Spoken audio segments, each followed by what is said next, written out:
Hi friends, வணக்கம். இந்த வீடியோவில் நம்ம என்ன பார்க்க போகிறோம்னா, இதில் ஒரு சின்ன டிப்ஸ் தான் இன்றைக்கி சொல்ல போகிறேன். இது பல பேருக்கு தெரிஞ்சிருக்கலாம், ஒரு சில பேருக்கு தெரியாமல் இருக்கலாம். தெரியாதவங்களுக்கு ரொம்ப யூஸ்ஃபுல்லாக இருக்கும். இப்போ நீங்கள் சார்ஜிங்கில் பார்த்தீங்கன்னா 4 பாயிண்ட் இருக்குது. என்னென்னா டேட்டா ப்ளஸ், அதாவது vbus லைனு, அப்புறம் ground, data plus, data minus, இது 4 பாயிண்ட் இருக்குது இல்லையா? இதில் இந்த டேட்டா ப்ளஸ் டேட்டா மைனஸ் வந்து கனெக்ட் ஆகலை அப்படின்னா என்னது, இப்போ உள்ள மொபைல் என்ன ஆகும்? ஸ்லோ சார்ஜிங் ஆகும். ஸ்லோ சார்ஜிங் சொல்கிறத விட ஃபேக் சார்ஜிங்.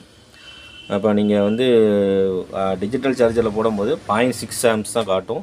அதுக்கு மேலே ஏறவே ஏறாது. 6 ஆம்ஸுக்கு மேலே வந்து ஏறாது. அது வந்து ஃபேக் சார்ஜிங். சார்ஜ் ஏறுற மாதிரி காட்டும், ஆனால் சார்ஜு ஏறாது. ஸோ இந்த ஃபேக் சார்ஜிங் கம்ப்ளைண்ட்டு வந்து நம்ம வந்து data plus data minus line வந்து இந்த டேட்டா லைன்ஸ் வந்து கனெக்ட் ஆகலை, சரியாக வந்து கனெக்ட் ஆகலை, கனெக்டரில் கனெக்ட் ஆகலை அப்படின்னா கூட உங்களுக்கு அந்த கம்ப்ளைண்ட் வரும். இன்னொரு விஷயம், சாஃப்ட்வேர் போடுறவங்களுக்குலாம் வந்து இந்த மாதிரி ஃப்ளாஷிங் பண்ணும்போது வந்து டேட்டா லைன்ஸ் வந்து இல்லை அப்படின்னா ஃப்ளாஷிங் ஏறாது. 2 லைனுமே இல்லாமல் இருந்தால் ஒன்றுமே காட்டாது சிஸ்டத்தில். இல்லை ஒரு லைன் மட்டும் கட் ஆகிருந்து அப்படி இருந்துச்சுன்னா USB நாட் ரெகக்னைஸ்ட் அப்படிங்கிற மாதிரி வரும். ஓகேயா? ஸோ இது செட்டை நம்ம வந்து ஓப்பன் பண்ணி நம்ம செக் பண்ணலாம். கனெக்டரில் வச்சு மல்டிமீட்டர் வச்சு நம்ம செக் பண்ணலாம். ஓப்பன் பண்ணாமலே ஒரு சில செட்டு வந்து நம்ம வந்து ஃப்ரண்ட் ஓப்பனிங் இருக்கும், இதில் வந்து அந்த மாதிரி பிரச்சனைகள்லாம் இருக்கும். ஸோ டிஸ்பிளே கலட்டிட்டு தான் நம்ம வந்து போர்டை செக் பண்ணுற மாதிரிலாம் இருக்கும். ஸோ இதில் டேட்டா லைன்ஸ் வந்து கனெக்ட் ஆகிருக்கா, கனெக்ட் ஆகலையா அப்படிங்கிறத நம்ம வந்து ஓப்பன் பண்ணாமலே எப்படி பார்க்கணும் அப்படிங்கிறத ஒரு சின்ன டிப்ஸ் நீங்கள் சொல்கிறேன். என்ன அப்படின்னா, என்ன பாருங்கள், இது வந்து இந்த மாதிரி இந்த கேபிளை கட் பண்ணி வச்சுக்கோங்க. இந்த USB எண்டை வந்து கட் பண்ணி இந்த மாதிரி நீங்கள் பிரித்து வச்சுக்கோங்க. ஓகே, நார்மலாக உங்கள்கிட்ட இருக்க ஏதாவது பழைய கேபிளை கூட நீங்கள் பண்ணி வச்சுக்கலாம். ஓகே, ஸோ இந்த மாதிரி டேட்டா லைன், ஒரு டேட்டா கேபிள் எடுத்து USB லைனை ஹெட்டை கட் பண்ணிவிட்டு இந்த மாதிரி நீங்கள் பிரித்து வச்சுக்கோங்க. வச்சுட்டு இது வந்து நான் ஆக்சுவலாக இந்த செட்டு வந்து ஓப்பனில் இருக்குது. ஸோ ஓப்பனில் இருக்க செட்டு செக் பண்ணிக்கலாம். சப்போஸ் இந்த செட்டு க்ளோஸில் இருந்துச்சு அப்படின்னா நம்ம இந்த டேட்டா லைன்ஸ் வந்து ஓகேயா இல்லையா அப்படிங்கிறது எப்படி செக் பண்ணலாம் அப்படின்னா, இங்கே பாருங்கள், இந்த கனெக்ட் பண்ணி நம்ம எப்படி நார்மலாக USB கனெக்ட் பண்ணிடுவோம். கனெக்ட் பண்ணிவிட்டு மல்டிமீட்டர் வந்து டயோடு மோடில் போட்டுருணும். ஓகே, டயோடு மோடில் போட்டுட்டு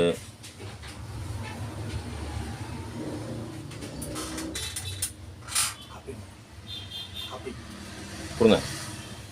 டயோடு மோடில் போட்டுட்டு என்ன பண்ணுவோம், நார்மலாக ரிவர்ஸ் ரீடிங் எப்படி செக் பண்ணுவோம் அப்படின்னா, இந்த மாதிரி கிரவுண்டு, அதாவது மைனஸ் ஒயரில் மல்டிமீட்டரோட ரெட் ப்ரோப் வைக்கணும்.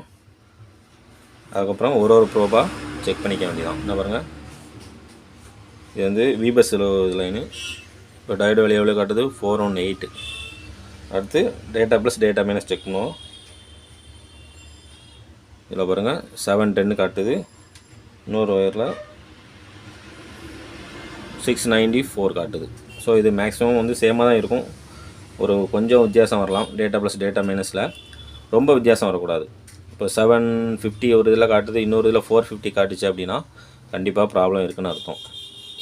எப்படின்னா, டேட்டா ப்ளஸ் டேட்டா மைனஸில் உங்களுக்கு வந்து பவர் ஐஸ்லேருந்து ஒரு புல்லப் ஹோல்டுக்கு வந்து ஒரு லைன் வரும். ஸோ வந்து அந்த புல்லப் ஹோல்டு லைனை வந்து காட்ட வாய்ப்பு இருக்குது. புரியுதா உங்களுக்கு? ஒரு பாயிண்டில் 750 வருது, இன்னொரு பாயிண்டில் 450 வருதுன்னா கண்டிப்பாக வந்து அதில் ப்ராப்ளம் இருக்குன்னு அர்த்தம். 2 பாயிண்ட்டும் டயோடு வேல்யூ வருது அப்படிங்கிறதுக்காக ஓகேன்னு சொல்ல முடியாது. ஓகேயா? ஏன்னா அதில் ரெண்டுமே உங்களுக்கு வந்து இப்போ வரும். ஒன்று வந்து CPUலேருந்து கனெக்ட் ஆகிருக்கும். இந்த கனெக்ட் ஆகிருக்க அந்த டேட்டா ப்ளஸ் டேட்டா மைனஸ் லைனில் ஒரு புல்லப் ஹோல்ட் வந்து பவர் ஐஸ்லேருந்து வரும். அதில் நெக்ஸ்ட் வீடியோவில் நான் உங்களுக்கு வந்து ஒரு டயக்ராம் போட்டு உங்களுக்கு வந்து விளக்குறேன்.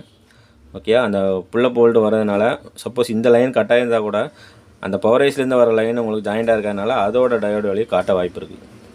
So maximum data plus data minus லைனில் வரக்கூடிய டயோடு வேல்யூ வந்து கிட்டத்தட்ட சேமாக இருக்கணும். ஒரு 5 or 10 டயோடு வேல்யூ வந்து முன்ன பின்ன இருக்கலாம், தப்பு கிடையாது. ஆனால் 100-200 வித்தியாசம் வரக்கூடாது. ஸோ வந்து இப்போ நம்ம டிவைஸ் ஓப்பன் பண்ணாமலே எப்படி நம்ம வந்து இந்த லைனு ஓகேயா இல்லையா அப்படிங்கிறத நம்ம இந்த மெத்தடில் பார்த்துக்கலாம். இந்த மெத்தட் நிறைய பேர் சாஃப்ட்வேர் பண்ணுறவங்களுக்கு இப்போ நிறைய பேர் பண்ணிட்டு தான் இருப்பாங்க. தெரியாதவங்களுக்கு வந்து இது யூஸ்ஃபுல்லாக இருக்கும். ஓகே ஃப்ரெண்ட்ஸ், நெக்ஸ்ட் வீடியோவில் பார்க்கலாம்.